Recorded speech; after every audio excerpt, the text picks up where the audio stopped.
Iran और America के दरमियान होने वाले मुज़ाकरात में पाकिस्तान की एंट्री, खित्ते समेत पूरी दुनिया में अपनी धाक बिठाने वाला पाकिस्तान आखिर इन मुज़ाकरात का हिस्सा क्यों बनने जा रहा है? आमिर रज़ा से बात करते हैं। आमिर भाई, जुमे वाले दिन ईरान और अमेरिका के मुज़ाकरात हो रहे हैं कि जंग ना की जाए, और बड़ी अहम बात यह है कि पाकिस्तान की एंट्री हो रही है उन मुज़ाकरात में। देखिए, सबसे पहली बात तो यह है कि इल्हामा इकबाल की ज़ुबान में अगर कहें तो उन्होंने कहा था कि सबक पर फिर सदाकत का, शुजाअत का, अमानत का, लिया जाएगा तुमसे काम दुनिया की इमामत का। देखें, आपकी जो इस वक्त सरबराही है वो जिन लोगों के हाथ में है, मैं ये समझता हूँ कि वो शुजा भी हैं, अमानतदार भी हैं और दयानतदार भी हैं। ये वो दो तीन चीज़ें हैं जिनको शायरी की ज़ुबान में कहें तो फिर आप अमामत के काबिल हो जाते हैं। इस वक्त पाकिस्तान जो है अमामत के काबिल है। और आपने अपने इंट्रो में बड़ी खूबसूरत बात कही कि पूरी दुनिया पर धाक बिठा दी। इस वक्त धाक बैठी बड़ी है पाकिस्तान की फ़ौज की, क्योंकि उसने अपने से 10 गुना बड़ी फ़ौज को शिकस्त दी है। एक बात याद रखें, मैंने आपसे एक व्लॉग्स में ये बात बड़े खुले अंदाज में कही थी कि तुर्की अमेरिकन एजेंट है। तुर्की अमेरिकन एजेंट इसलिए है क्योंकि वो नेटो का रुकन है, आधा यूरोप में है, आधा एशिया में है। और तुर्क जो हैं सरबराहान जो हैं वो हमेशा से अमेरिका के करीब रहे हैं, अमेरिकन टेक्नोलॉजी इस्तेमाल करते हैं। गो एक इस्लामी मुल्क है और हमारा दोस्त मुल्क है, मैं उसको दुश्मन मुल्क नहीं समझता। लेकिन क्या ईरान भी उस पर इतबार करता है? वो जो शायर ने दोबारा एक शेर कहने लगा हूँ कि आदमी कोई हमारा दमे तहरीर भी था, वो गालिब ने कहा है ये शेर। क्या उस वक्त हमारा भी कोई साथ? देखिए, वहाँ पर अमेरिकन होगा, तुर्क होंगे और ईरानी होंगे। तो ईरान तो अकेला होएगा, सामने दो होंगे, तो फिर दो होने चाहिए दोनों जगह पर। तो मेरा अपना ज़ाती ख्याल है कि पाकिस्तान की नॉमिनेशन जो है ये ईरान के मशवरे से की गई है, ताकि पाकिस्तान जो है बैठकर जो सालसी हो और वो बराबरी की सतह पर हो। ये ना हो कि एक जगह दो है और एक जगह एक है, वो फिर वो मुकाबला रहता नहीं है। देखिए, जो भी होना है ईरान अमेरिका के दरमियान, ये मुज़ाकरात जो हैं, मुझे क्यों लगता है कि इन मुज़ाकरात में से पहले, मैंने पहले आपसे कहा था कि 99% जो है ये मुज़ाकरात नाकाम होंगे, लेकिन पाकिस्तान की एंट्री ने ये सारी गेम पलट दी है। यानी गेम पलट से मुराद ये है कि अब कोई ना कोई नतीजा निकलेगा, हाँ में निकले या ना में निकले, इसको अलग रखें, लेकिन ये बेनतीजा मुज़ाकरात ख़त्म नहीं होंगे। वो जो डेडलॉक था इतने अरसे से, वो सिर्फ इसलिए था कि कोई पाकिस्तान जैसा जरी मुल्क इसके अंदर शामिल नहीं था, वो डेडलॉक रहा। अमेरिका भी जो था वो सिर्फ बयानबाजी की हद तक था कि हम मुज़ाकरात करना चाहते हैं। ईरान भी कहता था हम मुज़ाकरात के लिए तैयार हैं, लेकिन हम अपने न्यूक्लियर और मिसाइल प्रोग्राम को रोल बैक नहीं करेंगे। तो दरमियानी रास्ता क्या था कि दुनिया को इस बड़ी जंग से बचाया जाए जो कि एटमी जंग बन सकती है। ये बिलाशुबा 3 सुपर पावर्स की जंग है। ईरान का मैदान है, यानी ईरान का समुंदर और मैदान है जहाँ पे लड़ी जाएगी। रशिया, चीन और ईरान एक तरफ होंगे, अमेरिका और उसके हवारी नेटो ममालिक जितने भी हैं वो एक तरफ होंगे। तो उसमें अगर कोई किरदार अदा कर सकता है तो वो मुल्क किरदार अदा कर सकता है जो न्यूट्रल हो।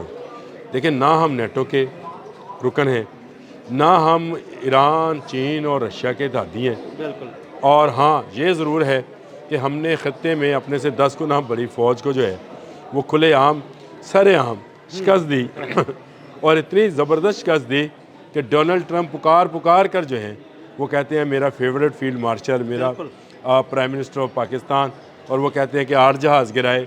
यानी वो बात पर ये बात कहते हैं। इसका मतलब ये है कि पाकिस्तान अब एक ऐसी सूरत हाल में है जहाँ पर उसको दुनिया की सरबराही मिलने जा रही है। ये सरबराही वाली बात है कि इस खित्ते के अंदर कोई मामला भी होगा तो उसमें पाकिस्तान जो है उसकी बात और उसका मौक़िफ़ जो है उसको अहमियत दी जाएगी। मुझे आमिर भाई, इस खित्ते में या बल्कि पूरी दुनिया में पाकिस्तान का किरदार ऐसे मुल्क का बनने जा रहा है जो अमन कायम कराएगा। देखिए, पहली बात तो ये है कि मैं क्योंकि थोड़ा सा वो हूँ, मैं समझता हूँ कि एक सूफ़ी ने जो कि इस्लामाबाद के साथ हैं, हज़रत इमाम बनी सरकार, उन्होंने बहुत लंबे अरसे पहले कहा था, जब अभी इस्लामाबाद की बुनियाद भी नहीं रखी गई थी, तो उन्होंने कहा कि इसके करीब जो बस्ती आबाद होगी वो दुनिया के फ़ैसले किया करेगी।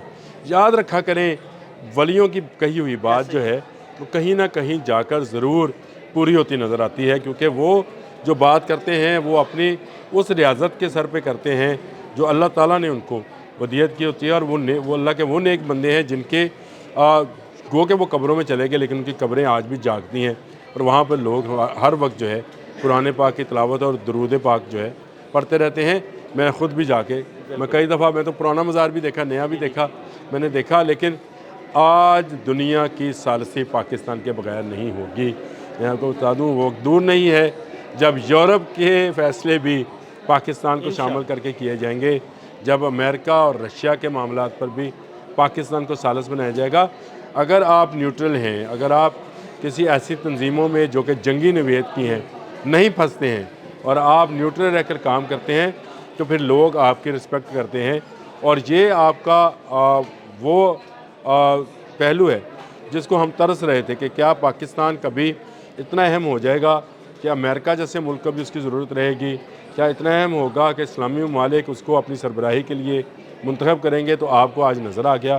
ابھی بھی آپ دیکھ لیں، آپ کے ملک میں ایک کے بعد ایک، کبھی لیبیا کا کوئی وفد آیا ہے، کبھی آذربائیجان سے کوئی وفد آ رہا ہے، کبھی قازقستان سے وفد آ رہا ہے، تو اس کا مطلب یہ ہے کہ آپ کا ملک جو ہے وہ دنیا میں ایک اسلامی سربراہی کے قابل بن گیا ہے، اور یہی وجہ ہے کہ جمعے کے روز ہونے والے جو مذاکرات ہیں جو کہ امن پر مشتمل ہیں، جس کی اجازت جو ہے عباس عراقچی کو دی گئی ہے، اور دوسری طرف سے سٹیو امریکہ کی طرف سے، لیکن ایک بات ذرا ہے کہ ابھی تک دونوں طرف سے ایجنڈا سامنے نہیں آیا۔ یہ ایک بات مجھے کھٹک رہی ہے کہ ایجنڈا ابھی تک کیوں نہیں آیا ہے۔ شاید پاکستان کا انتظار کیا جا رہا تھا کہ پاکستان اگر ہاں کہتا ہے تو ایجنڈا جاری کیا جائے گا میٹنگ کا، اگر پاکستان نہیں آتا ہے تو شاید یہ میٹنگ بھی نہ ہو پاتی۔ اس لیے پاکستان کی ہاں میں سب کی ہاں ہے، پاکستان نے ہاں کہی ہے، اور پاکستان کی ہاں کے بعد جمعے کے یہ مذاکرات جو ہیں ان کا آپ یوں سمجھے کہ کامیابی کے امکانات جو ہیں وہ روشن ہیں۔ ہاں ہوتی ہے یا نہ ہوتی ہے یہ الگ بات ہے، لیکن بے نتیجہ مذاکرات ختم نہیں ہوں گے، کسی نہ کسی نتیجے پر ضرور پہنچا جائے گا، اور ایک ایسا نتیجہ بنایا جائے گا جس میں ون ون پوزیشن ہو، امریکہ کے لیے بھی، ایران کے لیے بھی، اور پوری اسلامی دنیا کے لیے بھی، کیونکہ یہ صرف ایران کا مسئلہ نہیں ہے، میں بار بار کہتا ہوں یہ پوری اسلامی دنیا کا مسئلہ ہے۔ اگر امریکہ یہاں پر موجود رہا تو اسلامی وہ آئل یا تیل جو کہ اسلامی ممالک کی قوت ہے اس کو بھی جو ہے نقصان، اس کی قوت کو نقصان پہنچ سکتا ہے۔ بہت شکریہ عامر رضا جی۔ بالکل عامر رضا نے بڑی تفصیل کے ساتھ آپ کو بتایا کہ پاکستان کے شامل ہونے کے بعد یہ مذاکرات کامیاب ہوں گے۔ عدیل احمد اور عامر رضا کو اجازت دیجیے گا، اللہ حافظ۔ پاکستان کی ہاں میں سب کی ہاں ہے، پاکستان نے ہاں کہی ہے، اور پاکستان کی ہاں کے بعد جمعے کے یہ مذاکرات جو ہیں ان کا آپ یوں سمجھے کہ کامیابی کے امکانات جو ہیں وہ روشن ہیں۔